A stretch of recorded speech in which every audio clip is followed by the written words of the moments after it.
Buenos días a todos. Para mí es una alegría y una gran bendición estarles nuevamente compartiendo lo que es el Evangelio del día de hoy. Y aprovechando, pues, hoy se está celebrando el Día Internacional de la Mujer, así que aprovechamos a mandarle un saludo a todas las mujeres, ahí sí que en sus luchas, en sus afanes y en todo lo que como mujer les toca vivir. Ahí sí que Dios les ha puesto un papel y un rol muy importante, así que siéntanse bendecidas y amadas por Dios. Feliz Día Internacional de la Mujer. El día de hoy vamos a meditar en el Evangelio según San Lucas en el capítulo 4, versículos del 24 al 30. Y decimos en el nombre del Padre, del Hijo y del Espíritu Santo. Amén. Así nos dice la palabra de Dios. Y siguió diciendo: les aseguro que ningún profeta es bien recibido en su propia tierra.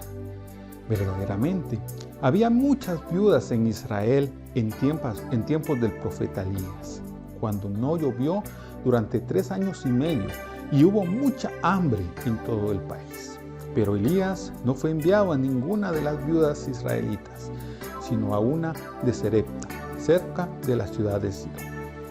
También había en Israel muchos enfermos de lepra en tiempos del profeta Eliseo, pero no fue sanado ninguno de ellos, sino Naamán, que era de Siria. Al oír esto, todos los que estaban en la sinagoga se enojaron mucho.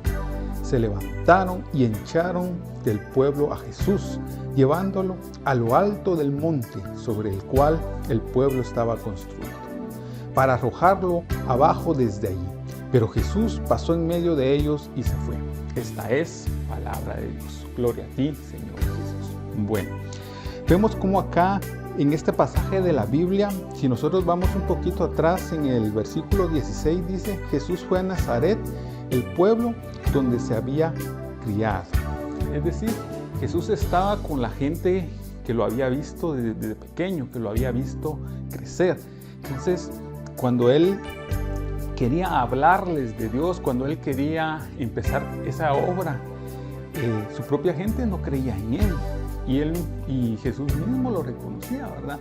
Acá la palabra de Dios nos dice que Jesús dijo que no hay ninguno es profeta en su propia tierra. Y así le pasó en este caso a Jesús. No creían en Él porque lo habían visto crecer, no pensaban que Él pudiera ser lo que Él decía que era. No creían en nada de lo que Jesús pudiera estar diciendo. ¿Por qué? Porque no tenía quizás enseñanzas, en nuestro caso podemos decir no tenía estudios ni nada de eso, pero sin embargo Jesús venía para salvar a la humanidad entera. Y esa salvación no era solamente para el pueblo en el cual Él estaba, sino para todo el mundo. Gracias a ese sacrificio que Jesús hizo, gracias a que Él vino a este mundo, nos compartió su palabra, nos habló con parábolas para que cada uno de nosotros entendiera. Lo hizo con un lenguaje sencillo para que nosotros pudiéramos acceder a esa salvación. Y es por eso que hoy en día cada uno de nosotros tenemos acceso a la salvación que Dios nos dejó. Cada uno de nosotros tenemos acceso a recibir a Jesús y a salvar nuestra vida. Cada uno de nosotros, pero no tenemos que ser en este caso como estas personas, ¿verdad?, que cerraron su corazón tan grande que no dejaron entrar a Jesús. Miraban las apariencias y a veces a nosotros nos puede llegar a pasar eso. Miramos el mensajero, pero no miramos el mensaje. Nosotros tenemos que fijarnos en el mensaje que es la palabra de Dios. Escuchar ese mensaje que Dios nos trae y no estar viendo la apariencia de la persona que lo pueda estar dando, porque Dios puede utilizar hasta el más sencillo.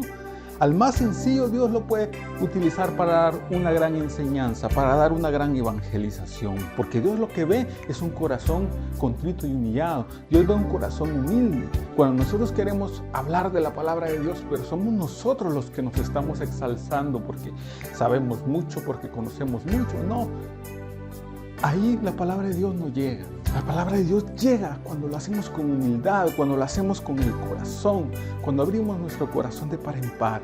Y la palabra de Dios llega a nuestro corazón cuando nosotros humildemente escuchamos lo que Dios nos quiere decir. Abrimos nuestro corazón y hacemos vida a la palabra en nuestra vida.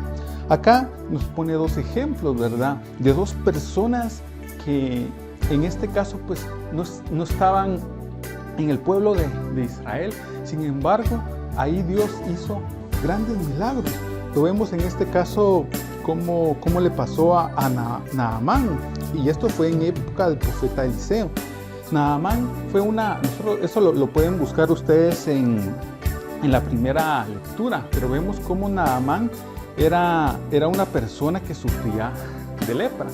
En este caso pues no era ni siquiera de la tierra del profeta Eliseo. Sin embargo, pues él escuchó hablar de que él podía sanarlo de esa lepra. La lepra en aquel entonces era incurable y él pues tenía dinero, pero ya había probado con todo y la lepra no se le quitaba. Entonces escuchó que alguien por ahí hacía milagros y decidió ir a verlo.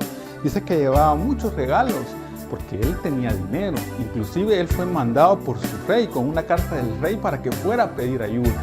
Entonces él llevaba muchas cosas, mucha riqueza, quizás para tratar de comprar ese favor, tratar de comprar esa sanación.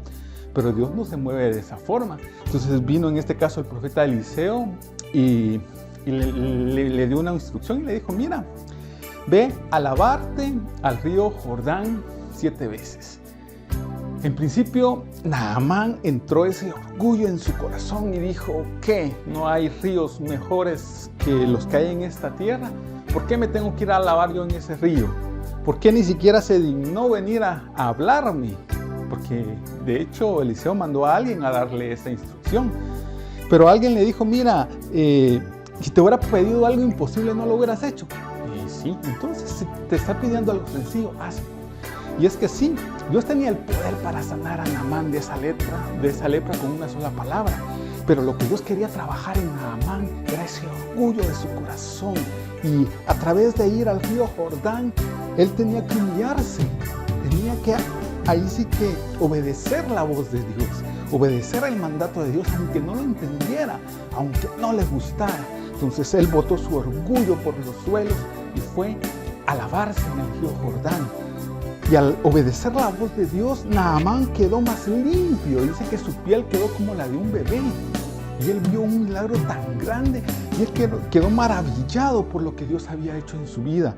Así nos puede pasar a nosotros. Nosotros podemos llegar a ver grandes milagros de Dios en nuestra vida, pero tenemos que escuchar qué Dios nos está pidiendo, qué Dios nos está mandando que hagamos en este momento y que quizás nuestro orgullo no nos está permitiendo hacerlo, qué cambios en nuestra vida no estamos haciendo y Dios nos está mandando a hacer, esos cambios que nos van a llevar a otro nivel, esos cambios que nos van a dar eso que nuestro corazón anhela, o quizás esa sanidad como la de Naamán. ¿Qué te está pidiendo Dios en esta cuaresma? Ese es el llamado, o esa es la pregunta que tú te puedes hacer en este momento. ¿Qué te está pidiendo a Dios en esta cuaresma? Para Naamán fue ir a lavarse o ir a bañarse 7 veces en el río Jordán.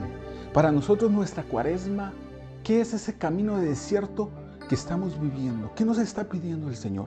¿Cómo vamos nosotros en este momento en la preparación en esta cuaresma? ¿Nos estamos preparando? ¿Estamos leyendo su palabra? ¿Estamos haciendo ayuno? ¿Estamos orando? ¿Estamos escuchando de lo que Dios nos dice? ¿O por el contrario nos estamos llevando por la corriente del mundo que nos enseña que este es el verano, que hay que ir a las playas, que hay que disfrutar, pero nos olvidamos de Dios? No es malo ir a las playas, no es malo disfrutar, pero no nos olvidemos de Dios, no nos olvidemos de lo que Dios nos está pidiendo. ¿Qué nos ha pedido cada uno de nosotros en esta cuaresma? ¿Cómo vamos en ese camino de conversión? No nos perdamos. ¿Qué le hubiera pasado a Naamán si su orgullo hubiera podido más? ¿Qué le hubiera pasado? ¿Te has puesto a pensar en eso? Él no hubiera sido sanado. Él se hubiera regresado a su tierra con su lepra y su orgullo. Pero él por un momento se doblegó, se humilló y quizás iba bajando ahí por el río Jordán enojado y molesto. Pero sin embargo iba obedeciendo lo que Dios le había dicho y él quedó sanado. ¿Cuántos milagros Dios puede hacer en tu vida?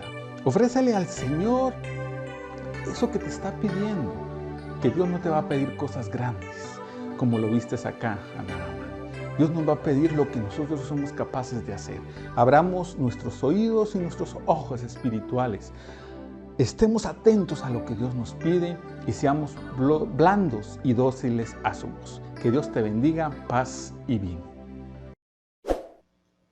Si te gustó este video, te invitamos a que te suscribas al canal y le des clic a la campanita para no perderte ninguno de nuestros videos.